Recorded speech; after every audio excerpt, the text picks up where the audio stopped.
Kodagu channel ವಾರ್ತೆಗಳ ಪ್ರಾಯೋಜಕರು Muliya Keshav Bhat and sons, ಚಿನ್ನಾಭರಣಗಳ ಬೃಹತ್ ಮಳಿಗೆ, ಮಡಿಕೇರಿ, ಗೋಣಿಕೊಪ್ಪ, ಪುತ್ತೂರು, ಬೆಳ್ತಂಗಡಿ, ಬೆಂಗಳೂರು.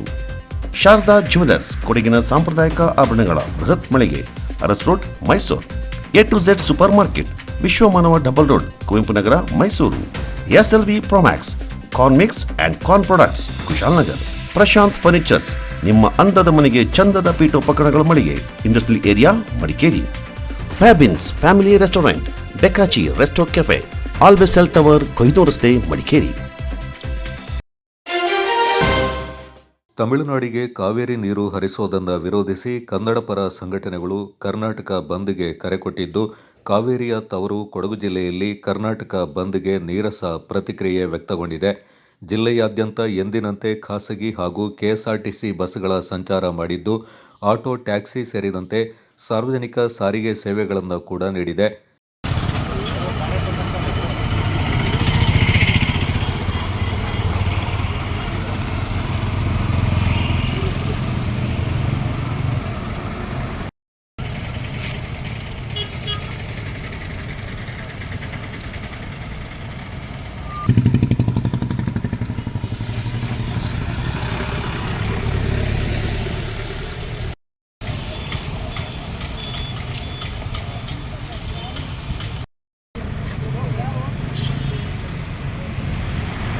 ಜಿಲ್ಲೆಯಲ್ಲಿ ಅಂಗಡಿ ಮುಂಗಟ್ಟುಗಳು ಎಂದಿನಂತೆ ತೆರೆದಿದ್ದು, ವ್ಯಾಪಾರ ವಹಿವಾಟು ಸಹಜ ರೀತಿಯಲ್ಲೇ ನಡೆಯಿತು. ಬಂದ್ಗೆ ಕೊಡಗಿನಲ್ಲಿ ಯಾವುದೇ ಸಂಘಟನೆಗಳು ಬೆಂಬಲವನ್ನು ಸೂಚಿಸದ ಹಿನ್ನೆಲೆ ಜಿಲ್ಲೆಯ ಜನತೆಗೆ ಬಂದ್ ಬಿಸಿ ತಟ್ಟಿಲ್ಲ. ಒಟ್ಟಾರೆ ಕೊಡಗು ಜಿಲ್ಲೆಯಲ್ಲಿ ಕರ್ನಾಟಕ ಬಂದ್ಗೆ ನೀರಸ ಪ್ರತಿಕ್ರಿಯೆ ಕಂಡುಬಂತು.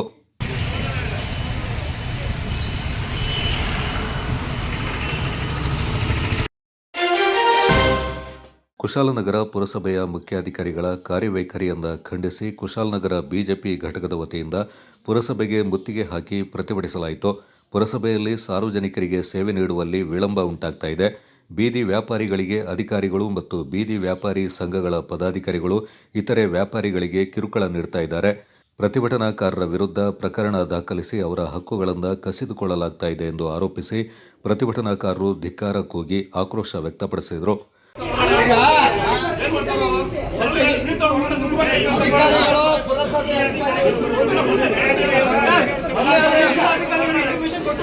ಪುರಸಭೆ ಅಧಿಕಾರಿಗಳಲ್ಲೇ ಯಾರಿದ್ದಾರೆ ಅಧಿಕಾರಿಗಳು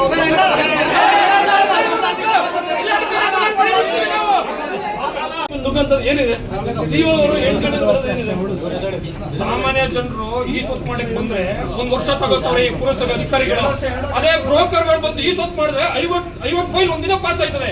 ಅದೇಗೆ ಏನೋ ಚೀಫ್ ಆಫೀಸರ್ ಬರ್ಕೊಟ್ಟಿದ್ದಾರೆ ಇಲ್ಲಿ 50 ಫೈಲ್ ದಿನಕ್ಕೆ ಪಾಸ್ ಆಯ್ತದೆ ಬ್ರೋಕರ್ಗಳದು. ಒಬ್ಬ ಸಾಮಾನ್ಯ ಜನರು 1 ವರ್ಷ ಆದ್ರೂ ಈ ಸೊತ್ತು ಫೈಲ್ ಆಗಿಲ್ಲ. ಬ್ರೋಕರ್ಗಳಿಗೆ ಕುಮ್ಮಕ್ಕು ಕೊಟ್ಟು ಪ್ರತಿ ಕೇಬಲ್ ಅಧಿಕಾರಿಗಳಿಗೆ ದಲಿತ ವಿರೋಧಿ ಕಾಂಗ್ರೆಸ್ ಸರ್ಕಾರಕ್ಕೆ ಕಾಂಗ್ರೆಸ್ ಸರ್ಕಾರಕ್ಕೆ ಶಿಷ್ಯಂತರಿಗೆ ಬೇಕೇ ಬೇಕು ಬೇಕೇ ಬೇಕು.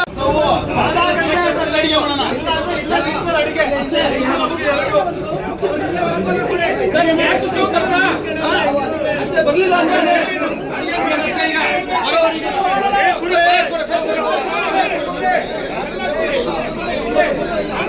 ರಾಮುಗೆ ಧಿಕ್ಕಾರ, ಕುಮ್ಮಕ್ಕು ಕೊಡ್ತೀವಿ ಅಧಿಕಾರಿಗೆ ಹೇಳಿ ಧಿಕ್ಕಾರ, ಭ್ರಷ್ಟ ಅಧಿಕಾರಿಗಳಿಗೆ ಹೇಳಿ ಧಿಕ್ಕಾರ, ಭ್ರಷ್ಟ ಅಧಿಕಾರಿಗೆ ಹೇಳಿ ಧಿಕ್ಕಾರ, ಭ್ರಷ್ಟ ಅಧಿಕಾರಿಗಳಿಗೆ ಹೇಳಿ ಧಿಕ್ಕಾರ. ಕುಶಾಲನಗರ ಪಟ್ಟಣ ವ್ಯಾಪ್ತಿಯಲ್ಲಿ ಅನಧಿಕೃತವಾಗಿ ನಡೀತಾ ಇರುವ ಮಾಂಸ ಮಾರಾಟ ಮಳಿಗೆಗಳನ್ನು ತೆರವುಗೊಳಿಸಬೇಕೆಂದು ಒತ್ತಾಯಿಸಲಾಯಿತು. ರಸ್ತೆ ಬದಿ ಮೀನು ಮಾರಾಟಗಾರರು ಮೀನುಗಳನ್ನು ತುಂಬಿದ ಬುಟ್ಟಿಗಳ ಸಹಿತ ಪ್ರತಿಭಟನೆಯಲ್ಲಿ ಪಾಲ್ಗೊಂಡು ತಮಗೆ ಉಂಟಾಗ್ತಾ ಇರುವ ಅನ್ಯಾಯದ ವಿರುದ್ಧ ಪ್ರತಿಭಟಿಸಿದರು. ಅಧಿಕಾರಿಗಳು ಕಾಂಗ್ರೆಸ್ ನಾಯಕರ ಕೈಗೊಂಬೆಯಾಗಿ ವರ್ತಿಸ್ತಾ ಇದ್ದಾರೆ. ಪುರಸಭೆಯೊಳಗೆ ಲಂಚಗುಳಿತನ ತಾಂಡವಾಡ್ತಾ ಇದೆ. ಹಲವು ಅಕ್ರಮಗಳಿಗೆ ಮಧ್ಯವರ್ತಿಗಳಿಗೆ ಅಧಿಕಾರಿಗಳು ಸಹಕಾರ ನೀಡ್ತಾ ಇದ್ದಾರೆ. ಬೀದಿ ಬದಿ ವ್ಯಾಪಾರಿಗಳಿಂದ ಮಾಮೂಲಿ ವಸೂಲಿ ಮಾಡಲಾಗ್ತಾ ಇದೆ ಎಂದು ಆರೋಪಿಸಿ ಅಧಿಕಾರಿಗಳು ಮತ್ತು ಸರ್ಕಾರದ ವಿರುದ್ಧ ಪ್ರತಿಭಟನಾಕಾರರು ಘೋಷಣೆಯನ್ನ ಕೂಗಿದ್ರು. ಯಾರೋ ಒಬ್ಬ ಆಗೋದಿಲ್ಲ ಅಂದ ತಕ್ಷಣ ಏಕೈಕ ಅಧಿಕಾರಿಗಳು ಅವ್ರ ಅಂಗಡಿ ನುಗ್ಸೋದು. ಮೊದಲೇ ಒಂದು ಮಿಲಿಟರಿ ಹೋಟ್ಲ ನುಗ್ಸಿದ್ದಾರೆ, ಆಯ್ತು, ಅಲ್ಲೊಂದು ಏನೋ ನೋಡಿದ್ರು ಬಂದ್ರು, ಸಡನ್ ಆಗಿ ನಮ್ಮ ಅಂಗಡಿಗೆ ಬಂದ್ರು. ಸರ್ ಕ್ರಮ ತಗೊಳ್ಳಂಗಿದ್ರೆ ಕುಶನಾಲಯ ವ್ಯಾಪ್ತಿ ಏನಿದೆ ಅಷ್ಟು ತಗೊಳ್ಳಿ. ಬಂದ್ರು ನಮ್ಮ ಅಂಗಡಿ ಬೋರ್ಡ್ ಮಾತ್ರ ತೆಗೆಸಿದ್ರು ಹೋದ್ರು. ನಾನು ಕೇಳಿದೆ ಇವ್ರ ಅಧಿಕಾರಿನ, ಸರ್ ನಿಮಗೆ ನಾವು ರೆಸ್ಪೆಕ್ಟ್ ಕೊಡ್ತೀವಿ, ನಾವು ಬೋರ್ಡ್ ಒಳಗಡೆ ಇಟ್ಕೊತೀವಿ. ನನ್ನ ಅಂಗಡಿ ಒಂದನ್ನು ಮಾತ್ರ ಯಾಕೆ ತೆಗೆಸಿದ್ರಿ ನೀವು? ತೆಗ್ಸಿ ಕೊಪ್ಪಗಿಟ್ಟಿಂದ ಮಾಡಿ ಬೈಚಳ್ಳಿ ಏನು ಕುಶನಗರ ಬಾರ್ಡರ್ ಇದೆ ಎಲ್ಲಾನು ತೆಗ್ಸಿ ಎಲ್ಲಾನು ಅಂಗಡಿ ಒಳಗೆ ಇಟ್ಕೊಂಡು ವ್ಯಾಪಾರ ಮಾಡಿ. ಏಕಾಏಕಿ 5 ಜನ ಅಧಿಕಾರಿಗಳು ಬಂದರು, HI ಬಂದರು, ನಾನು ಅವ್ರಿಗೆ ರೆಸ್ಪೆಕ್ಟ್ ಕೊಟ್ಟು ಬೋರ್ಡ್ ಒಳಗಡೆ ಇಟ್ಕೊಂಡೆ. ನಾನು ಏಕಾಏಕಿ ನಮ್ಮ ಅಂಗಡಿ ಮಾತ್ರ ದಾಳಿ ಮಾಡೋಂಥದ್ದೇನು? ನಮ್ಮನ್ನೇ ಟಾರ್ಗೆಟ್ ಮಾಡೋದಂತೇನು? ಇದೇ ರಾಮು ಅವರು ಬಂದರು, ನಾನು ಅಂಗಡಿ ನಮ್ದು ಜಾಗದಲ್ಲಿ ನಾವು ಕಟ್ಕೊಂಡಿದ್ದೀವಿ, ನಾವು ಪೇಂಟ್ ಮಾಡ್ತಾ ಇದ್ದೀವಿ. ಏಕಾಏಕಿ ಬಂದರು, ಶಿವ ಫೋನ್ ಮಾಡಿದ್ರು. ಶಿವ ಏನಂತಾರೆ, ಹೊಡೆದಕ್ಕೋ ಬೆಳಗ್ಗೆ ಬಂದು ಅಂತ. ಏನು ಅರ್ಥ? ಏನು ಇಟ್ಲ ಸರ್ಕಾರನ ಇದು? ಕೇಳಿ, ನಿಮ್ಮ ಹಿಂದೆ ನಿಂತಿದ್ದಾರೆ. ರಾತ್ರಿ 7:00 ಬಂದಂದು ನಾನು ಪೇಂಟ್ ಮಾಡುವಾಗ ಕೇಳುವಂಥದ್ದು ಏನಿದೆ ಇಲ್ಲಿ? ನನ್ನ ಜಾಗ ತಾನೇ, ನನ್ನ ಪುರಸಭೆ ಜಾಗ ಇದ್ರೆ ಹೊಡ್ಕೊಂಡು ತಗೊಳ್ಳಿ. ರಾತ್ರಿ 7:00 ನಾನು ಅಂಗಡಿಗೆ ಬಂದಿದ್ರೆ ನಾನು ಪೇಂಟ್ ಮಾಡ್ತಾ ಇದ್ದೀನಿ. ಯಾಕೆ? ನಾವು ಬಿಜೆಪಿ ಕಾರ್ಯಕರ್ತರು ಮಾಡಿದ್ರು. ಅವರೆಲ್ಲೂ ಬಡತನದಿಂದ ಬಂದಂತವ್ರು, ಯಾರು ಐಷಾರಾಮಿಗಳಲ್ಲ. ಅವ್ರಿಗೆ ಬಡತನ ಗೊತ್ತಿದೆ. ಗೊತ್ತಿದ್ದವ್ರ ಜೊತೆ ಹಣ ಆದ ನಂತರ ಧಮಕಿ ಹಾಕುವಂತ ಕೆಲಸವನ್ನು ಮಾಡ್ತಿದ್ದಾರೆ ಅಂತ ಹೇಳಿದ್ರೆ ಇದನ್ನ ಸಹಿಸ್ಲಿಕ್ಕೆ ಸಾಧ್ಯ ಇಲ್ಲ. ಇದನ್ನ ಉತ್ತರ ಯಾರಿಗೆ ಕೊಡಬೇಕು ಅಂತ ಹೇಳುವಾಗ ನಮ್ಮ ಕಾರ್ಯಕರ್ತರು ಹೇಳಿದ್ರು, ಅಧಿಕಾರಿಗಳು ಹೊರವೆ. ಈ ಅಧಿಕಾರಿಗಳಿಂದ ನ್ಯಾಯ ಸಿಗುತ್ತೆ ನಮಗೆ? ಇಲ್ಲ, ನಮಗೆ ಒಂದು DC ಬರಬೇಕು, ಇಲ್ಲ ಆಡಳಿತಾಧಿಕಾರಿ AC ಅವರೇ ಬರಬೇಕು. ಬಂದ್ರೆ ಮಾತ್ರ ನ್ಯಾಯ ಸಿಗುತ್ತೆ. ಈ ಕಾರಣಕ್ಕೆ ಇವತ್ತು ಕುಶಾಲಪಟ್ಟಣದಲ್ಲಿ ರಸ್ತೆಯಲ್ಲಿ ಒಂದು ರೌಂಡ್ ಹೋಗಿ ನೋಡಿ. ನಮ್ಮ ಪೊಲೀಸ್ ಬಂಧುಗಳು ಹರಸಾಹಸ ಪಡ್ತಾರೆ ಸಂಚಾರ ಕಾಯ್ದೆಗಳನ್ನ ಒಂದು ಪಾಲನೆ ಮಾಡಲಿಕ್ಕಾಗಿ. ಅಂಗಡಿಗಳಂತ ನಿಲ್ಲಿಸ್ಕೊಳ್ತಾರೆ. ಅವನೊಬ್ಬ ಅಧ್ಯಕ್ಷ ಇದ್ದಾನೆ, ಅವನೊಬ್ಬ ಬರ್ತಾನೆ, ಯಾವ್ದಾದ್ರು ಅಂಗಡಿ ತೆಗೆದ ತಕ್ಷಣ ಬಂದು ನಿಂತ್ಕೊಳ್ತಾನೆ. ಕಾಂಗ್ರೆಸ್ ಅವ್ರ ಕೈಯಿಂದ ಬೇಡಿಕೆಗಳನ್ನು ಕೊಡಿಸ್ತಾರೆ, ಪೊಲೀಸರು ವಾಪಸ್ ಬರ್ತಾರೆ. ಇದೇ ಪುರಸಭಾ ಅಧಿಕಾರಿಗಳ ತಾಕತ್ತಿದೆಯನ್ನು ತೆಗಿಲಿಕ್ಕೆ. ನಾನು ಅಲ್ಲೂ ಬಡವರಿದ್ದಾರೆ ಪಾಪ, ಅವ್ರ ಬಗ್ಗೆ ಮಾತಾಡಬಾರ್ದು. ಆದ್ರೆ ಅವ್ರಿಗೊಂದು ನ್ಯಾಯ, ಇವ್ರಿಗೊಂದು ನ್ಯಾಯನ ಇವ್ರಿಗೂ ವ್ಯವಸ್ಥೆಯನ್ನು ಮಾಡಿಕೊಡ್ಬೇಕು. ವಾರದಲ್ಲಿ ಇಡೀ ನಾವು ನೋಡ್ತಾ ಇದ್ದೆ, ಅರಣ್ಯ ಭವನದ ಸುತ್ತಮುತ್ತಲೇ ವ್ಯಾಪಾರ ಮಾಡ್ತಾರೆ.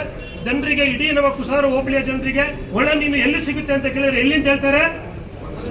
ಅರಣ್ಯ ಕಚೇರಿ ಮುಂದೆ ಅಂತ ಹೇಳ್ತಾರೆ. ಅರಣ್ಯ ಕಚೇರಿ ಒಳಗಲ್ಲ, ಹೊರಗಡೆ ಅಂತ. ಇದು ಸಾಂಪ್ರದಾಯಿಕವಾಗಿ ಬಂದಂತ ವ್ಯವಸ್ಥೆ. ಇದನ್ನ ತೆಗಿಲಿಕ್ಕೆ ಇಲ್ಲಿ ಹಿಟ್ಲರ್ಗಳು ಯಾರು ಹುಟ್ಟಿ ಬಂದಿಲ್ಲ. ಅಂತ ಹಿಟ್ಲರ್ ಬಂದ್ರೆ ಅವ್ರನ್ನ ಒದ್ದೋಡಿಸೋ ಕೆಲಸ ನಾವು ಮಾಡ್ತೇವೆ. ಬಹುಶಃ ಈ ನಿಟ್ಟಿನಲ್ಲಿ ಸರಿಯಾದ ಕ್ರಮ ತೆಗೆದುಕೊಳ್ಬೇಕು ಅಂತ ಇವತ್ತು ಹೋರಾಟವನ್ನು ಮಾಡ್ತಾ ಇದ್ದೇವೆ. ಅದು ಹಾಗೆ ಆಗುತ್ತೆ. AC ಅವರು ಬರಲಿ, ನಮ್ಮ ನಿವೇದನೆಯನ್ನು ಕೊಡ್ತೇವೆ. ಅದ್ರ ಪ್ರಕಾರ ಕ್ರಮ ಆಗದವಾದ್ರೆ ಈ ಒಂದು ಕಚೇರಿಗೆ ಬೀಗ ಹಾಕುವಂತ ಕೆಲಸವನ್ನು BJP ಮಾಡುತ್ತೆ. BJP ಯಾವತ್ತು ಜನಪರ ಹೋರಾಟವನ್ನು ಮಾಡ್ತೇವೆ. ಇದ್ರಲ್ಲಿ ರಾಜಕೀಯ ನಾವು ಮಾಡ್ತಾ ಇಲ್ಲ.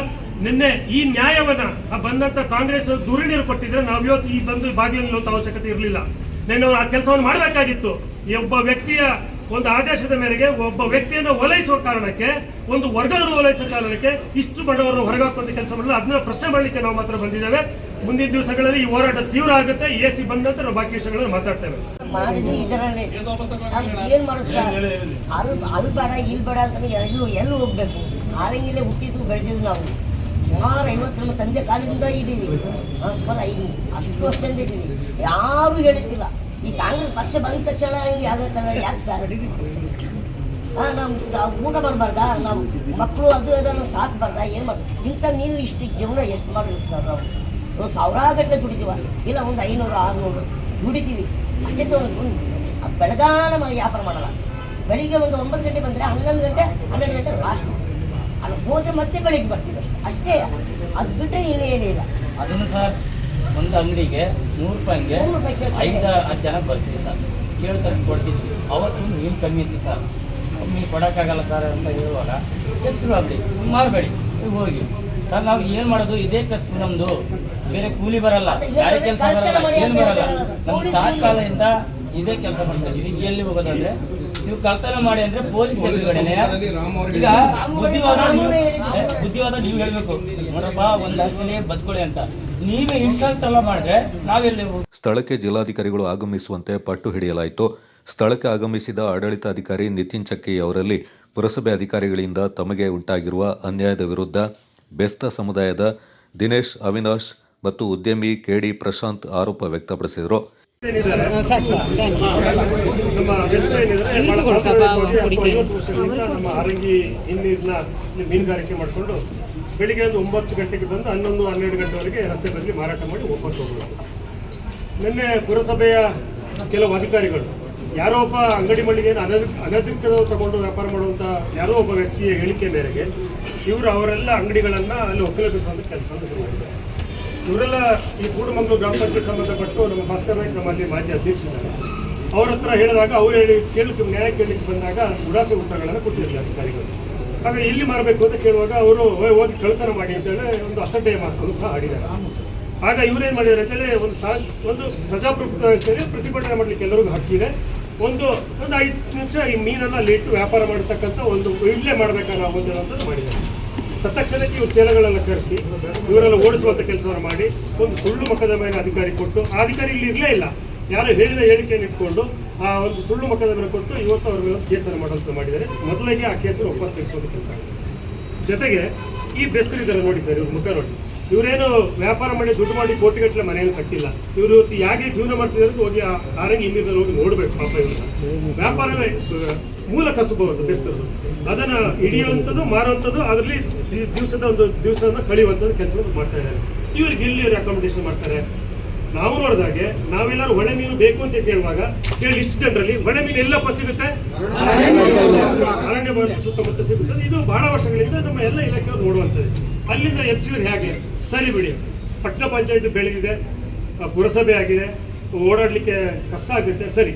ಎಲ್ರಿಗೂ ಅಕಾಮಿಡೇಟ್ ಮಾಡಿ ಕೊಟ್ಟಿದ್ದಾರೆ. ಯಾರು ಹೋರಾಟ ಮಾಡ್ತಾರೆ, ಯಾರು ದುಡ್ಡು ಕೊಡ್ತಾರೆ, ಅವ್ರಿಗೆ ಗಾಡಿ ಇಡಕ್ಕೆ ಅಥವಾ ಬೇರೆ ಬೇರೆ ವ್ಯಾಪಾರ ನನ್ನ ಹೆಸರು ಹೇಳಲ್ಲ, ಯಾಕೆ ಅಲ್ಲೂ ಬಡವರು ಇದ್ದಾರೆ ಪಾಪ, ಅವ್ರಿಗೆ ತೊಂದರೆ ಆಗೋದು ಬೇಡ.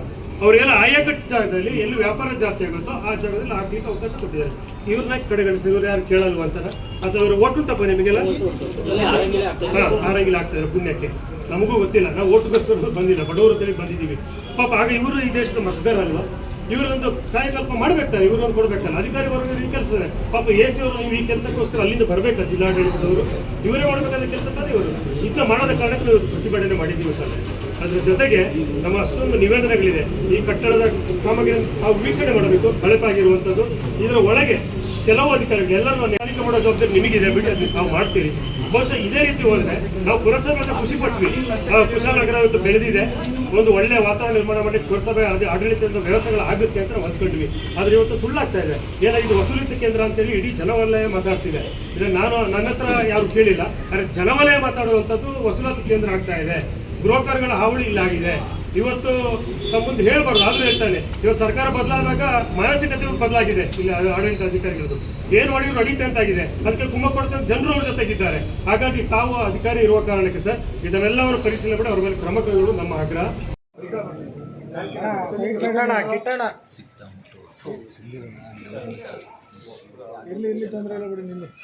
ಆಗ್ರಹ ಪತ್ರ ಮತ್ತು ಮನವಿಯನ್ನು ಕೊಟ್ಟಿದ್ದೀವಿ.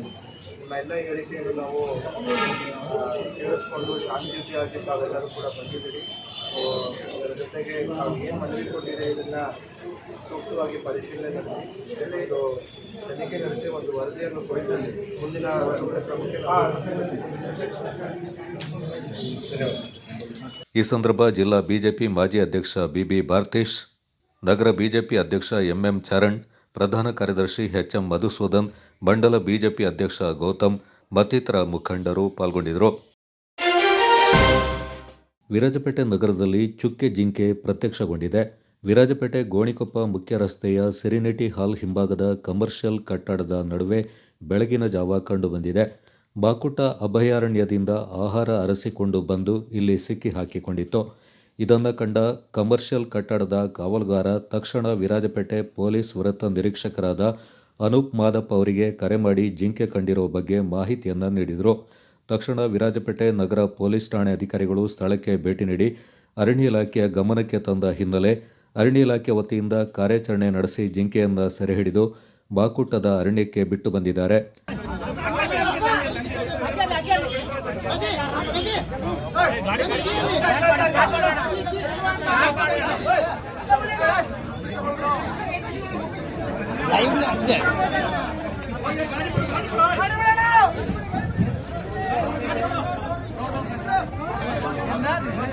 ಪ್ರತಿ ಗಾಡಿ ತೆಗಿಯೋ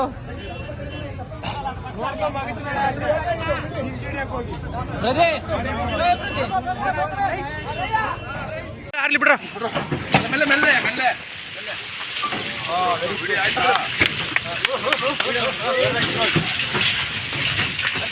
ವಿನುತಾ ಚೌಹಾಣ್, ಉಪ ಅರಣ್ಯ ಸಂರಕ್ಷಣಾಧಿಕಾರಿಗಳು, ವಿರಾಜಪೇಟೆ ವಿಭಾಗ, ತಹಸೀನ್ ಭಾನು ದಾವಡಿ, ಸಹಾಯಕ ಅರಣ್ಯ ಸಂರಕ್ಷಣಾಧಿಕಾರಿಗಳು, ವಿರಾಜಪೇಟೆ ಉಪವಿಭಾಗ ಇವರ ಮಾರ್ಗದರ್ಶನದಲ್ಲಿ ಶಿವರಾಮ್ ಕೆವಿ, ವಿರಾಜಪೇಟೆ ವಲಯ ಅವರು ನಾಯಕತ್ವ ವಹಿಸಿ ರಾಘವ ಪಿಜೆ, ಶ್ರೀನಿವಾಸ್, ಲೋಕೇಶ್ ಉಪವಲಯ ಅರಣ್ಯಾಧಿಕಾರಿಗಳೊಂದಿಗೆ ನಂದೀಶ್ ಎಎಸ್, ಗಸ್ತು ಅರಣ್ಯಪಾಲಕ ಮತ್ತು RRT ಸಿಬ್ಬಂದಿಗಳು ಹಾಗೂ ETF ಆನೆ ಕಾರ್ಯಪಡೆ ವಿರಾಜಪೇಟೆ ವಿಭಾಗದವರು ಚುಕ್ಕೆ ಜಿಂಕೆ ಸಂರಕ್ಷಣಾ ಕಾರ್ಯಾಚರಣೆಯಲ್ಲಿ ಭಾಗಿಯಾಗಿದ್ದಾರೆ.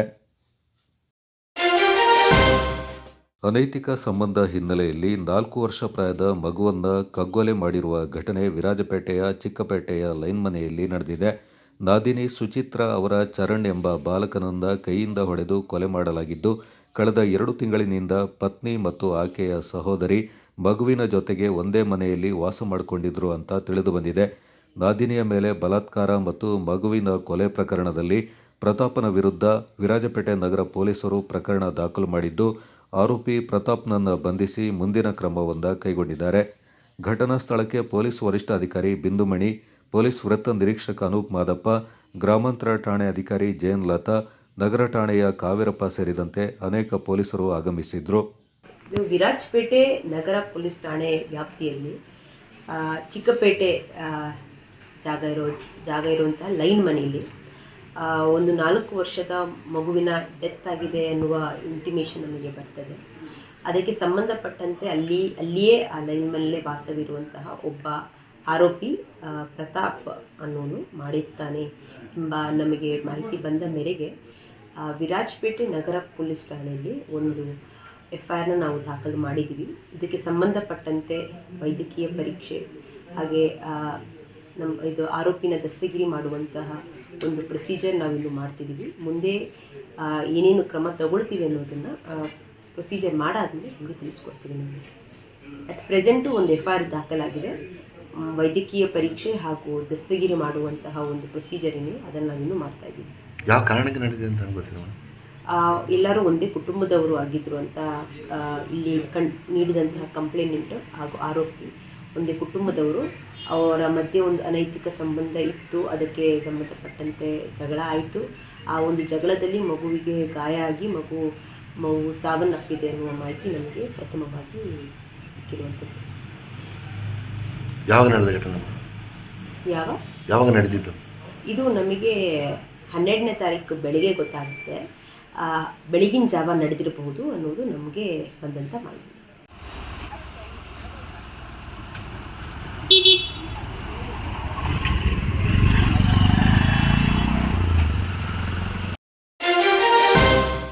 ಮಹರ್ಷಿ ವಾಲ್ಮೀಕಿ ಅಭಿವೃದ್ಧಿ ನಿಗಮದಲ್ಲಿ 187 ಕೋಟಿ ರೂಪಾಯಿ ಅವ್ಯವಹಾರ ನಡೆದಿರುವ ಪ್ರಕರಣಕ್ಕೆ ಸಂಬಂಧಪಟ್ಟಂತೆ ಆರೋಪವನ್ನು ಎದುರಿಸ್ತಾ ಇರುವ ನಾಗೇಂದ್ರ ಅವರನ್ನು ಸಚಿವ ಸಂಪುಟದಿಂದ ಕೈಬಿಡುವಂತೆ ಕೊಡಗು ಜಿಲ್ಲಾ ಬಿಜೆಪಿ ಒತ್ತಾಯಿಸಿದೆ. ಸುದ್ದಿಗೋಷ್ಠಿಯಲ್ಲಿ ಮಾತನಾಡಿದ ಜಿಲ್ಲಾ ಬಿಜೆಪಿ ಅಧ್ಯಕ್ಷ ನಾಪಂಡ ರವಿ ಕಾಳಪ್ಪ, ಅವ್ಯವಹಾರದ ಆರೋಪದಿಂದ ಮುಕ್ತರಾಗದ ನಾಗೇಂದ್ರ ಅವರಿಗೆ ಸಚಿವ ಸ್ಥಾನವನ್ನು ನೀಡುವ ಮೂಲಕ ಪರಿಶಿಷ್ಟರಿಗೆ ದ್ರೋಹ ಮಾಡಲಾಗಿದೆ ಎಂದು ಆರೋಪಿಸಿದರು.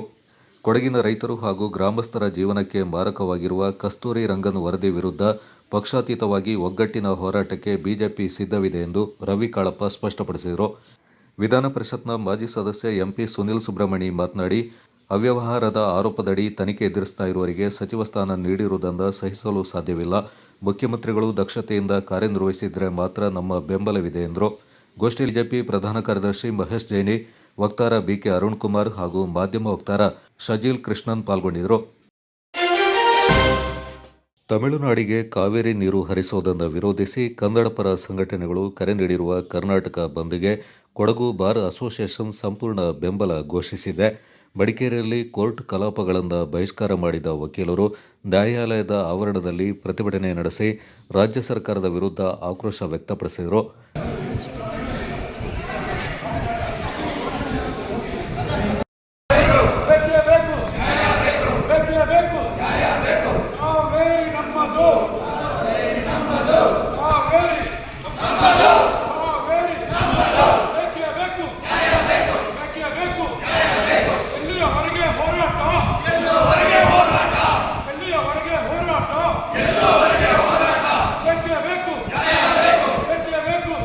ಕಾವೇರಿ ನೀರಿನ ವಿಚಾರದಲ್ಲಿ ಕರ್ನಾಟಕಕ್ಕೆ ನಿರಂತರವಾಗಿ ಅನ್ಯಾಯವಾಗ್ತಾ ಇದೆ ಎಂದು ವಕೀಲರು ಆರೋಪಿಸಿದರು.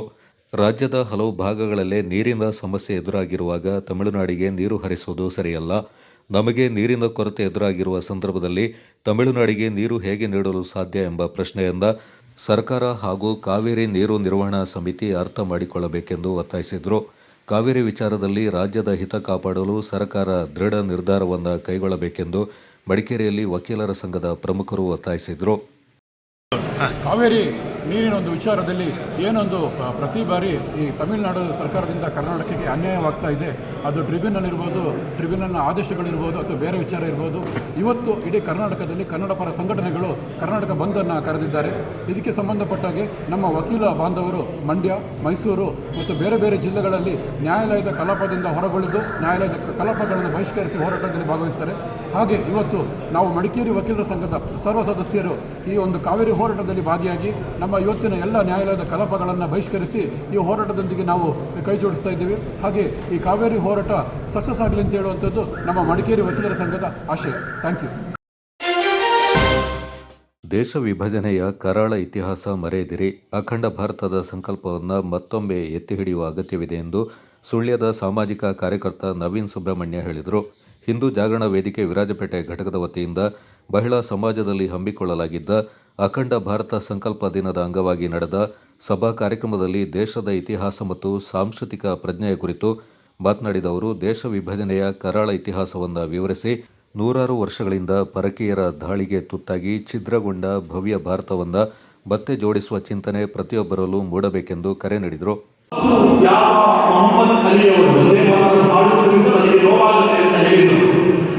ಅದರ ಪರಿಣಾಮ 1936 ರಾಷ್ಟ್ರೀಯ ಕಾಂಗ್ರೆಸ್ನ ಒಂದು ವರ್ಕಿಂಗ್ ಕಮಿಟಿ ಸೇರಿದೆ. ಆ ವರ್ಕಿಂಗ್ ಕಮಿಟಿ ಸೇರಿದಾಗ ಅಲ್ಲಿ ಅವತ್ತಿನ ಕಾಂಗ್ರೆಸ್ನ ಎಲ್ಲ ಪ್ರಮುಖರು ಸೇರಿಕೊಂಡು ಒಂದು ನಿರ್ಣಯವನ್ನು ತಗೊಳ್ತಾರೆ. ಪೂರ್ಣವಾದ ಒಂದೇ ಮಾತನ್ನು ಕಾಡುವುದಿಲ್ಲ. ದುರ್ಗೆ ದಶ ಪ್ರಕಾರದಾರಿ ಈ ನೆಲವನ್ನ ತಾಯಿಗೆ ಬಳಸಿ ಆ ತಾಯಿ 10 ಭುಜಗಳನ್ನ ಹೊಂದಿರುವಂತಹ ದುರ್ಗೆ ಶಕ್ತಿಶಾಲಿ ನೀನು, ಈ ನೆಲದಲ್ಲಿ ವಿದ್ಯೆ, ಈ ನೆಲದಲ್ಲಿ ಧರ್ಮ ಅಂತ ನೆನಪು ಮಾಡುವುದು ನನ್ನ ರಿಲಿಜಿಯನ್ಗೆ ವಿರುದ್ಧವಾದದ್ದು ಅನ್ನುವಂತಹ ಮಾನಸಿಕತೆ ಯಾರಿಗಿತ್ತೋ ಆ ಮಾನಸಿಕತೆಯನ್ನ ಪರ ನಿಲ್ಲುವುದಕ್ಕೆ ಅಥವಾ ಆ ಮಾನಸಿಕತೆ ಇರುವವರನ್ನ ಇನ್ನಷ್ಟು ಬೆಳೆಸುವುದಕ್ಕೆ ರಾಷ್ಟ್ರೀಯ ಕಾಂಗ್ರೆಸ್ ಒಂದು ನಿರ್ಣಯವನ್ನು ತಗೊಂಡು ಇನ್ನು ಮುಂದೆ ನಾವು ವೇದಿಕೆಗಳಲ್ಲಿ ಪೂರ್ಣವಾದ ಒಂದೇ ಮಾತನ್ನ ಹಾಡುತ್ತಿಲ್ಲ. ಸುಜಲ ಸುಫಲ ಮಲಯದ ಶೀತಲ ಭಾರತದ ಸಸ್ಯ ಸಾಮರಸ್ಯವನ್ನು ಹೊಗಳಿದ್ರೆ ಸಾಕು, ಆನಂತರ ಇರುವ ಈ ಆಧ್ಯಾತ್ಮ ಸಾಂಸ್ಕೃತಿಕ ಭಾರತವನ್ನ ನೆನಪು ಮಾಡಬೇಕಾದ ಅವಶ್ಯಕತೆ ಇಲ್ಲ ಅಂತ ಒಂದೇ ಮಾತನಲ್ಲಿ ಕಾಂಗ್ರೆಸ್ ವರ್ಕಿಂಗ್ ಕಮಿಟಿ ಒಂದು ಕರ್ತವ್ಯಲ್ಲ.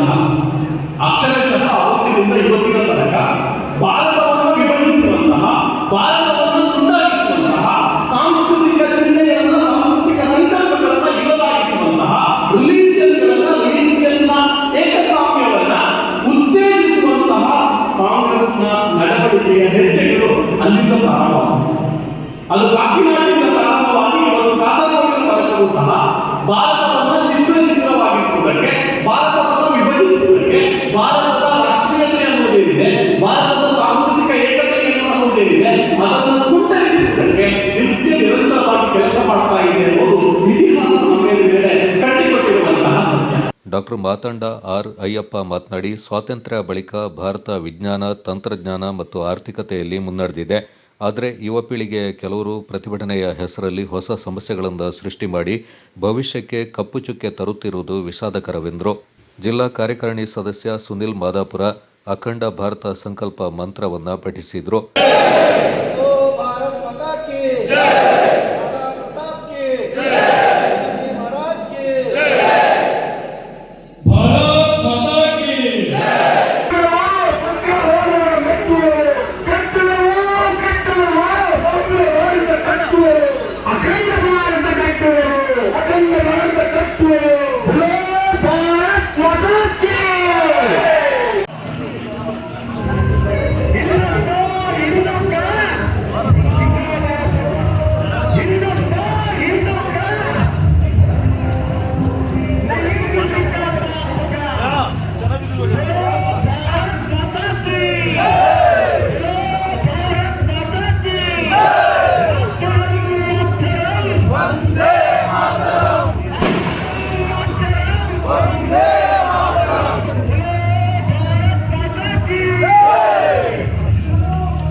हिंदुस्तान हिंदुस्तान हिंदुस्तान हिंदुस्तान बोलो श्री राम के अयोध्यापति श्री रामचंद्र के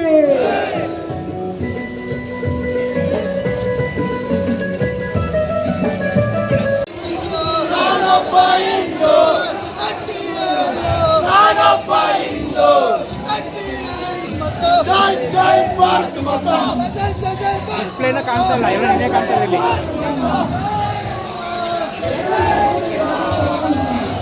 ಏನು ಬರ್ತಾ ಗೌಡ್ರೆ, ನಿಮ್ಮ ಕೈಲಿ ಕೋಡೆ ಮಾತು ಕೊಟ್ಟಿದ್ದಾರೆ.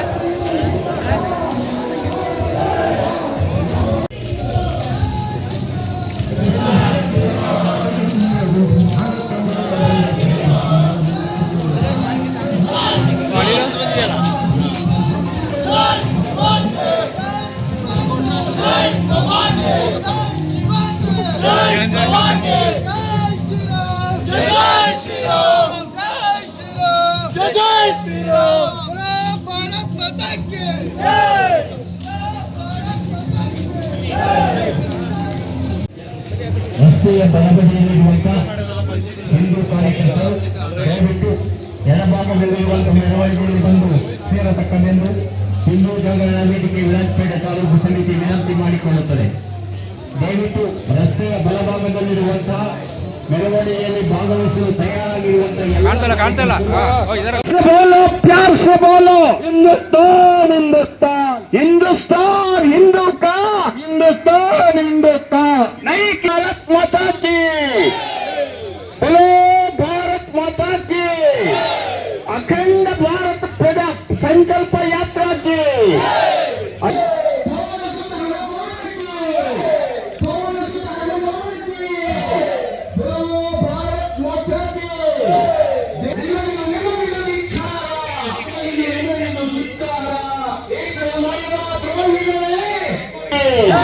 राणा प्रताप सिंह की गंगा माता की कावेरी माता की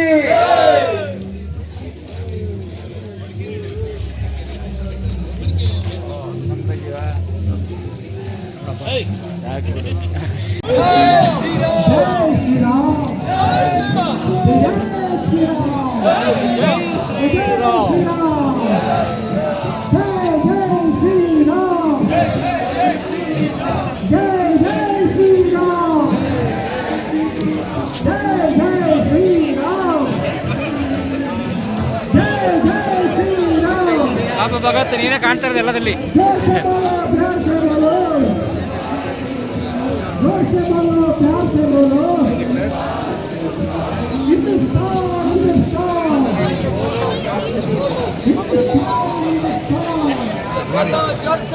ಜೈ ಶ್ರೀರಾಮ್.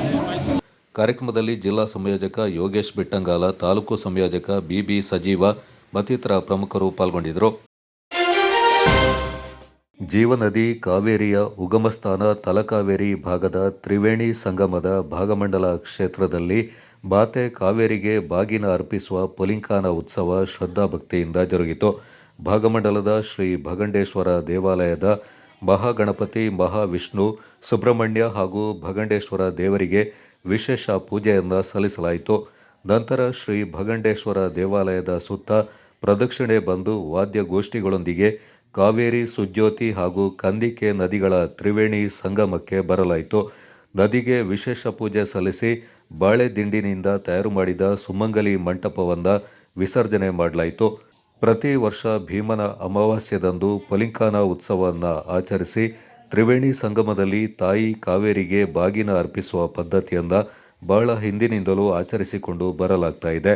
ಉತ್ತಮ ಮಳೆಯಾಗಿ ನಾಡಿಗೆ ಸಮೃದ್ಧಿಯನ್ನು ನೀಡುವ ಕಾವೇರಿ ಮಾತೆಗೆ ವಿಶೇಷ ಪ್ರಾರ್ಥನೆಯ ಮೂಲಕ ಕೃತಜ್ಞತೆಯನ್ನು ಸಲ್ಲಿಸಲಾಗುತ್ತದೆ.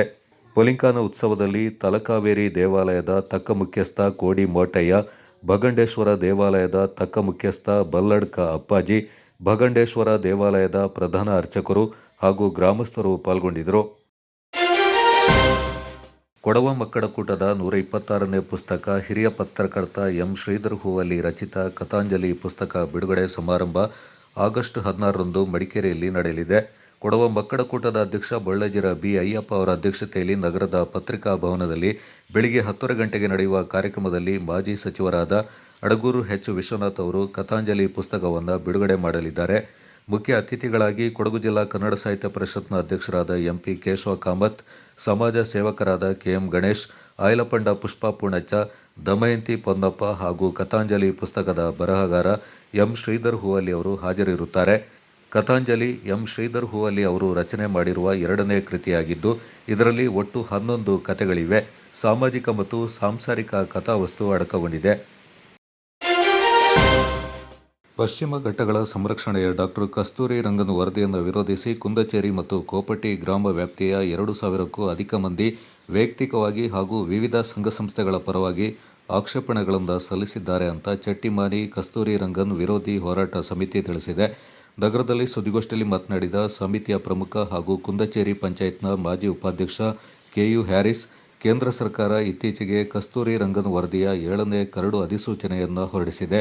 ಕೊಡಗು ಜಿಲ್ಲಾ ವ್ಯಾಪ್ತಿಯ 55 ಗ್ರಾಮಗಳಿಂದ ಪರಿಸರ ಸೂಕ್ಷ್ಮ ಪ್ರದೇಶಗಳೆಂದು ಗುರುತಿಸಲಾಗಿದೆ. ಈ ಗ್ರಾಮಗಳಲ್ಲಿ ಕುಂದಚೇರಿ ಪಂಚಾಯಿತಿಯ ಕುಂದಚೇರಿ ಮತ್ತು ಕೋಪಟ್ಟಿ ಗ್ರಾಮಗಳು ಒಳಪಡುತ್ತವೆ. ಈ 2 ಗ್ರಾಮಗಳಲ್ಲಿ ಸರಿಸುಮಾರು 4,000 ಜನರು ವಾಸವಿದ್ದು ಬಹುತೇಕ ಬಡವರ್ಗದ ಮಂದಿಯೇ ಆಗಿದ್ದಾರೆ. ವರದಿ ಜಾರಿಯಾದಲ್ಲಿ ಇವರೆಲ್ಲರೂ ಸಂಕಷ್ಟಕ್ಕೆ ಸಿಲುಕುತ್ತಾರೆ ಅಂತ ಆತಂಕ ವ್ಯಕ್ತಪಡಿಸಿದರು.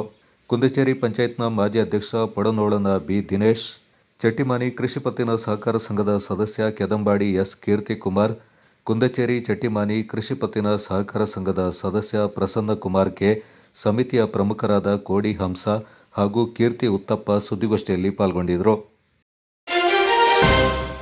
ಪರಿಶಿಷ್ಟ ಪಂಗಡಗಳ ಅಭಿವೃದ್ಧಿಗಾಗಿ ಮೀಸಲಿಟ್ಟಿರುವ ಅನುದಾನ ದುರುಪಯೋಗ ಆಗ್ತಾ ಇದೆ. ನಡೆಯದೇ ಇರುವ ಕಾಮಗಾರಿಗಳ ಬಿಲ್ಗೆ ಹಣ ಪಾವತಿಯಾಗ್ತಾ ಇದೆ ಎಂದು ಕೊಡಗು ಜಿಲ್ಲಾ ಜೇನುಕುರುಬ ಅಭಿವೃದ್ಧಿ ಸಂಘ ಆರೋಪಿಸಿದೆ. ನಗರದಲ್ಲಿ ಸುದ್ದಿಗೋಷ್ಠಿಯಲ್ಲಿ ಮಾತನಾಡಿದ ಸಂಘದ ಅಧ್ಯಕ್ಷ ಜೆಟಿ ಕಾಳಿಂಗ, ಸೋಮವಾರಪೇಟೆ ತಾಲೂಕಿನ ನಂಜರಾಯಪಟ್ಟಣ ಗ್ರಾಮ ಪಂಚಾಯತ್ ವ್ಯಾಪ್ತಿಯಲ್ಲಿ ಪರಿಶಿಷ್ಟ ಪಂಗಡಗಳ ಅಭಿವೃದ್ಧಿಗಾಗಿ ನೀಡಲಾಗಿರುವ ಅನುದಾನದ ಕಾಮಗಾರಿಗಳ ಕುರಿತು ಹಲವು ಸಂಶಯಗಳು ಮೂಡ್ತಾ ಇದ್ದು, ತಕ್ಷಣ ತನಿಖೆ ನಡೆಸಿ ಕಾನೂನು ಕ್ರಮ ಕೈಗೊಳ್ಳಬೇಕೆಂದು ಒತ್ತಾಯಿಸಿದರು. ನಮಗೆ ಲಭ್ಯವಾಗಿರುವ ದಾಖಲೆಗಳ ಪ್ರಕಾರ ಸುಮಾರು 15 ಲಕ್ಷ ರೂಪಾಯಿ ಅನುದಾನದಲ್ಲಿ ಕೈಗೊಳ್ಳಲಾಗಿರುವ ಕಾಮಗಾರಿಗಳ ಪೈಕಿ 2 ಕಾಮಗಾರಿಗಳಲ್ಲಿ ನಮೂದಿಸಿರುವ ವ್ಯಕ್ತಿಗಳು ಸಂಬಂಧಪಟ್ಟ ಗ್ರಾಮ ಪಂಚಾಯತ್ ವ್ಯಾಪ್ತಿಯಲ್ಲಿ ವಾಸ ಮಾಡ್ತಾ ಇಲ್ಲ ಎಂಬ ಅಂಶ ಬೆಳಕಿಗೆ ಬಂದಿದೆ. ಈ ಕುರಿತು ಸತ್ಯಾಸತ್ಯತೆ ತಿಳಿದುಕೊಳ್ಳುವ ಉದ್ದೇಶದಿಂದ ನಾವು ಮಾಹಿತಿ ಹಕ್ಕು ಕಾಯ್ದೆಯಡಿ ಇಲಾಖೆಗೆ ಅರ್ಜಿ ಸಲ್ಲಿಸಿದ್ದೇವೆ. ಆದರೆ ಇಲ್ಲಿಯವರೆಗೆ ನಮಗೆ ಅಗತ್ಯ ಮಾಹಿತಿಯನ್ನು ನೀಡಿಲ್ಲವೆಂದು ಆರೋಪಿಸಿದರು. ಈಗಾಗಲೇ ಕೊಡಗು ಜಿಲ್ಲಾ ಪಂಚಾಯತ್ ಮುಖ್ಯ ಕಾರ್ಯನಿರ್ವಹಣಾಧಿಕಾರಿಗಳು ಹಾಗೂ KRIDL ಇಲಾಖೆ ಅಧಿಕಾರಿಗಳ ಗಮನಕ್ಕೂ ಲಿಖಿತವಾಗಿ ತರಲಾಗಿದೆ. ಸತ್ಯ ಬಹಿರಂಗವಾಗುವವರೆಗೆ ಸಂಬಂಧಪಟ್ಟ ಕಾಮಗಾರಿಗಳ ಹಣ ಬಿಡುಗಡೆ ಮಾಡಬಾರದು ಮತ್ತು ಸಮಗ್ರ ಪರಿಶೀಲನೆ ನಡೆಸಬೇಕೆಂದು ಒತ್ತಾಯಿಸಿರುವುದಾಗಿ ತಿಳಿಸಿದರು. ಸೋಲಿಗ ಅಭಿವೃದ್ಧಿ ಸಂಘದ ಜಿಲ್ಲಾಧ್ಯಕ್ಷ ಬಿಬಿ ಮಹೇಶ್, ಜೇನುಕುರುಬ ಅಭಿವೃದ್ಧಿ ಸಂಘದ ಸದಸ್ಯ JS ವಿಶ್ವ ಸುದ್ದಿಗೋಷ್ಠಿಯಲ್ಲಿ ಪಾಲ್ಗೊಂಡಿದ್ದರು. ಚೇರಂಬಾಣೆಯ ಬೇಂಗನಾಡು ಕೊಡವ ಸಮಾಜದ ಪೊಂಬಕ್ಕಡ ಕೂಟದ ವತಿಯಿಂದ ಕಕ್ಕಡ ತೀನಿ ಪೈಪೋಟಿ ಮತ್ತು ರಾಷ್ಟ್ರ ಪ್ರಶಸ್ತಿ ವಿಜೇತ ದಂಪತಿಗಳ ಸನ್ಮಾನ ಕಾರ್ಯಕ್ರಮ ನಡೆಯಿತು. ಕಾರ್ಯಕ್ರಮವನ್ನು ಬೇಂಗನಾಡು ಕೊಡವ ಸಮಾಜದ ಅಧ್ಯಕ್ಷರಾದ ಬಾಚರಣಿಯಂಡ ದಿನೇಶ್ ಗಣಪತಿ ಉದ್ಘಾಟಿಸಿ ಕಾರ್ಯಕ್ರಮದ ಯಶಸ್ಸಿಗೆ ಶುಭ ಕೋರಿ ಪೊಂಬಕ್ಕಡ ಕೂಟದಿಂದ ಮತ್ತಷ್ಟು ಉತ್ತಮ ಕಾರ್ಯಕ್ರಮಗಳು ಮೂಡಿಬರುವಂತಾಗಲಿ ಎಂದರು. ಬೇಂಗನಾಡು ಕೊಡವ ಸಮಾಜದ ಮಾಜಿ ಅಧ್ಯಕ್ಷ ಕುಟ್ಟೆಟ್ಟಿರ ಕೆ ಕುಂಜಪ್ಪ ಮಾತನಾಡಿ, ಬೇಂಗನಾಡು ಕೊಡವ ಸಮಾಜ ಪೊಂಬಕ್ಕಡ ಕೂಟ ರಿಕ್ರಿಯೇಷನ್ ಕ್ಲಬ್ ಜೊತೆಗೂಡಿ ಕೊಡವ ಜನಾಂಗದ ಏಳಿಗೆಗೆ ಶ್ರಮಿಸುವಂತಾಗಬೇಕು. ಪಂಜಿನ ಮೆರವಣಿಗೆ ಅಂತಹ ವಿನೂತನ ಕಾರ್ಯಕ್ರಮಗಳನ್ನು ಹಮ್ಮಿಕೊಳ್ಳಬೇಕೆಂದರು. ಅಪ್ಪಾರಂಡ ರತಿ ಬಿದ್ದಪ್ಪ ಕಕ್ಕಡತ್ರ ಬದುಕು ಅಂದು ಎಂದು ವಿಷಯದ ಬಗ್ಗೆ ವಿಚಾರವನ್ನು ಮಂಡಿಸಿದರು.